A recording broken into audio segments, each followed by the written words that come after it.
हमारे हिंदू धर्म में सभी भगवानों को, चाहे वो कोई देव हो या देवी, सभी को कुछ ना कुछ अर्पित है या उनसे जुड़ा हुआ है। जैसे विष्णु जी के साथ सुदर्शन चक्र, माँ अम्बे के साथ त्रिशूल, या फिर हमारे परम पिता परमेश्वर ब्रह्मा जी के साथ कमल का पुष्प। वैसे ही हमारे देवों के देव महादेव के साथ भी डमरू, त्रिशूल, नाग और भी अन्य चीजें, जैसे कि मस्तिष्क पर चंद्रमा और जटा में माँ गंगा भी विराजमान है। जैसे ही हम शिव जी का ध्यान करते हैं, हमारी आंखों के सामने वैराग्य शिव जी की एक छवि उनके डमरू, त्रिशूल, नाग के साथ उभरने लगती है। हम लोग पूरी भारतवर्ष या दुनिया में कहीं भी चले जाएं, हमें शिव जी के मंदिर में या शिवालय में जब हम शिव जी की प्रतिमा को देखते हैं तो उस प्रतिमा के साथ डमरू, त्रिशूल और नाग अवश्य ही उनके साथ में होता है। आखिर में ऐसा क्यों होता है? क्या ये सब चीजें शिव जी के साथ ही प्रकट हुई थी या कहीं से अलग अलग उनके पास आकर उनसे जुड़ती चली गई? शिव जी के पास ये सब डमरू, त्रिशूल और नाग कहाँ से आए? आखिर शिव जी के पास ये सब चीजें क्यों हैं? बाकी अन्य देवी देवताओं के पास ये सब क्यों नहीं?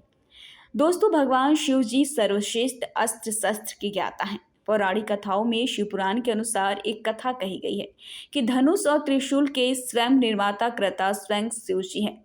शिव जी ने ही स्वयं धनुष का आविष्कार कर धनुष का प्रयोग सबसे पहले किया था।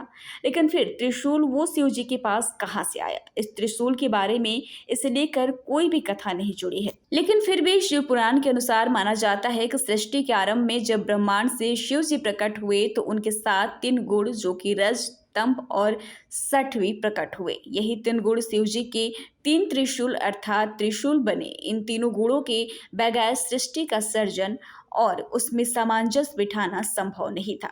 शिव जी ने इन तीनों गुणों को अपने हाथों में एक त्रिशूल में बांध कर रखा, जो तीनों सूल मिलकर त्रिशूल बने। और कहा यह भी जाता है कि भगवान शिव जी को ये खास त्रिशूल किसी और ने नहीं, स्वयं श्री हरि विष्णु ने दिया था। भगवान शिव जी के हाथ में डमरू आने की कथा बड़ी रोचक है। माना जाता है कि सृष्टि के आरंभ में जब देवी सरस्वती जी प्रकट हुई तो उन्होंने अपनी बीड़ा से सृष्टि को ध्वनि दी, लेकिन इस ध्वनि में कोई भी सुर या संगीत नहीं था।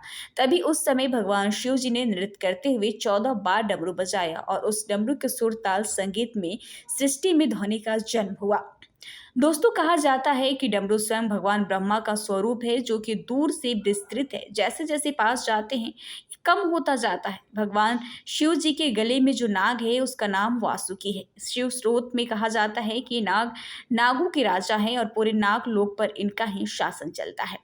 समुद्र मंथन में इन्हीं का उपयोग कर मंथन को मथा गया था। इससे कहते हैं कि वासुकी नाग भगवान शिव जी के परम भक्त थे। वासुकी की तपस्या से प्रसन्न होकर भगवान शिव जी ने उन्हें नाग लोक का राजा बना दिया और साथ ही उन्हें अपने गले में एक आभूषण के तौर पर धारण भी कर लिया। इससे भगवान शिव जी का सौंदर्य और बढ़ गया और नागलोक के राजा वासुकी भी अमर हो गए।